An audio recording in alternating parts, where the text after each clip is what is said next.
आप सभी का हमारे YouTube चैनल पे बहुत बहुत स्वागत है।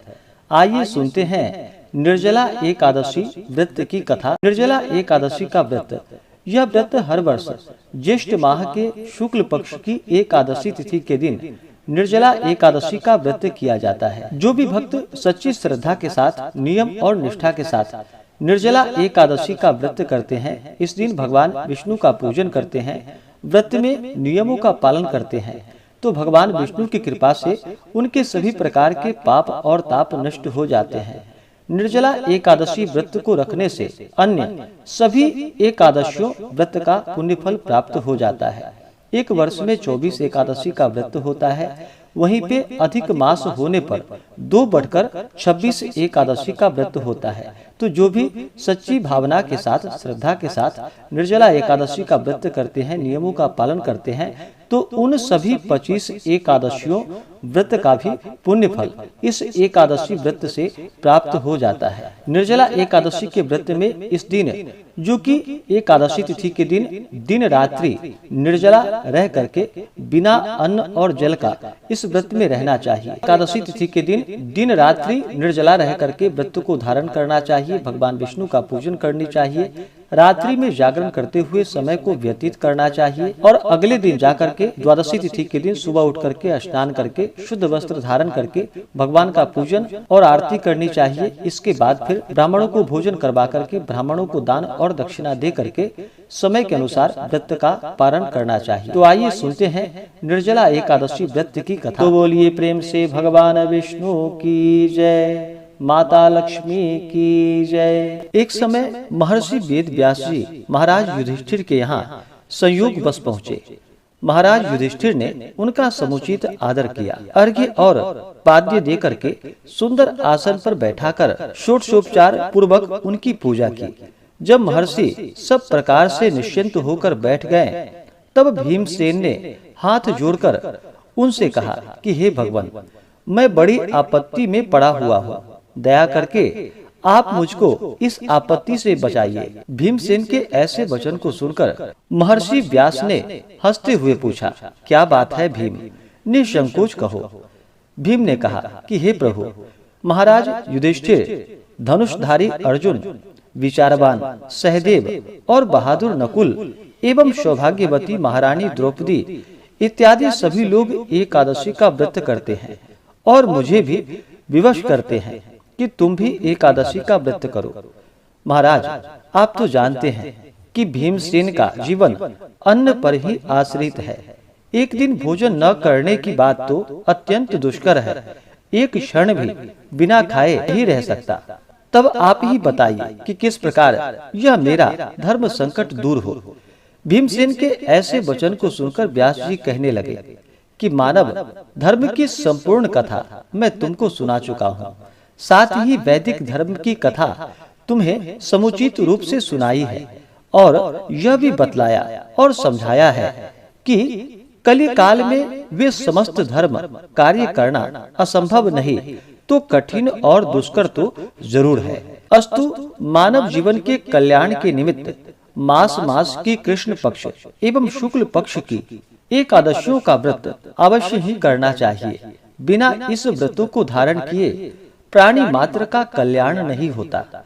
महर्षि व्यास के ऐसे वचन को सुनकर भीमसेन अपनी धर्म भीरुता के कारण बेत के समान कांपने लगे और अत्यंत ही भयभीत होकर बोले कि प्रभु, यह तो ठीक है, परंतु व्रत का रखना और भूखा रहना तो मुझे मृत्यु से बढ़कर है, सो भी हर महीने में 2 बार। हे भगवान, अब आप कोई ऐसा व्रत बतलाइए जिसमें ज्यों त्यों कर एक दिन भूखा रहकर ही मैं पापों से मुक्त हो जाऊं।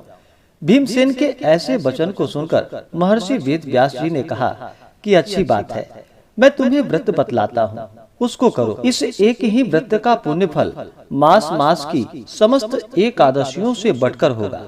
महर्षि के ऐसे वचन को सुनकर भीमसेन प्रसन्न हो गए और हाथ जोड़कर कहा कि प्रभु, कहिए और शीघ्र बतलाइए, वह कौन सा व्रत है। महर्षि ने कहा कि वह व्रत ज्येष्ठ माह के शुक्ल पक्ष की निर्जला एकादशी का है।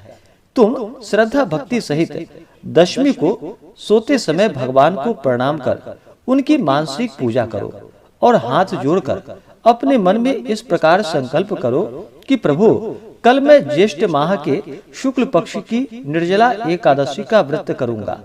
मुझे शक्ति दो कि मैं अपने व्रत को पूर्ण कर सकूं। इस प्रकार प्रार्थना कर सो जाओ।